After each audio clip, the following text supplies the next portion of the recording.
critical of some Jews and Christians. It says in the 3rd surah that the Quran is furqan. In Arabic it means criterion. It explains in the 3rd verse that the Quran is supposed to be used as the basis of judging which is true and which is false in their scriptures. It says in the 5th surah that the Quran reveals much of what the Jews and the Christians used to hide. Now, of course, the Jew and the Christian doesn't like to hear that.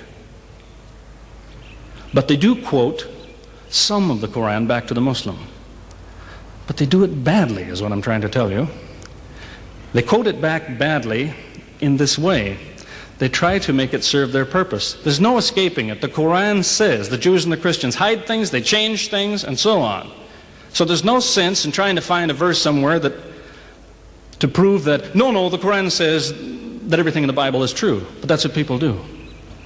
In the 5th chapter of the Quran, they quote a verse, again if you excuse my Arabic, which says, وَأَنزَلْنَا عَلَيْكَ الْكِتَابَ بِالْحَقِّ مُصَدِّقًا لِمَا بَيْنَ يَدَيْهِ مِنَ الْكِتَابِ.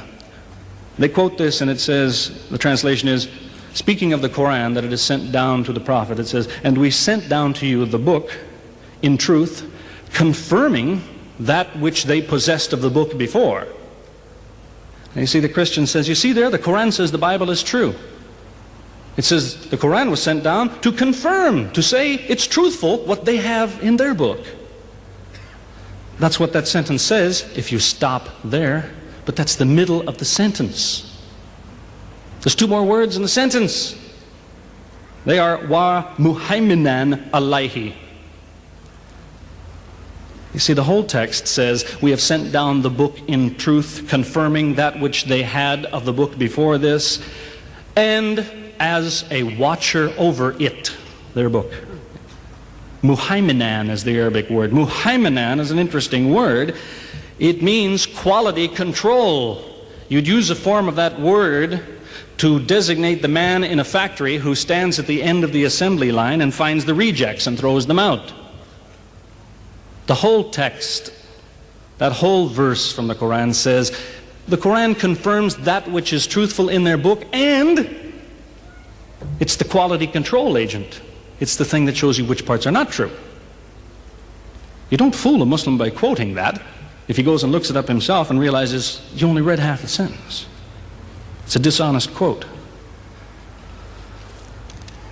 Now, of course, some missionaries respond with great pain on their faces. They say to the Muslim, when the Muslim says, you have changed your scriptures, he says, oh, how can you say that? How could you as a Muslim change the Quran? You couldn't do that. How could I change the Bible? Well, the answer is very easy. Very easy. The Bible's not the same thing as the Quran, for at least 3 reasons. The Quran has always been in the hands of the people.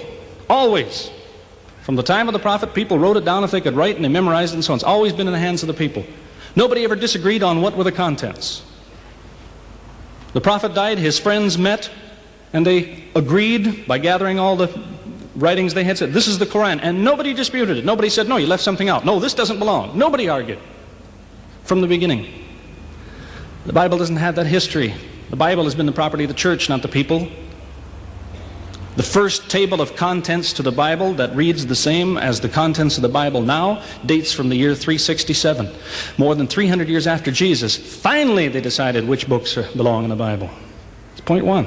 Point 2, the Bible is in dead languages, the Quran is in a living language. 120 million people speak Arabic, the language of the Quran. The Bible is written in ancient Hebrew, ancient Aramaic, and ancient Greek, which nobody speaks. A handful of scholars know it. So that to change it is an easy thing if you're a translator, to read one thing and tell somebody something else. That's easy. 3rd point, there has never been so much as a letter in dispute about the Quran. No one has even so much as said, this letter is wrong in your copy of the Quran, unless it's a misprint. But nobody ever disputes, no, it should be this, it should be that, and we have a battle over it. Whereas the Bible has come down from many, many manuscripts.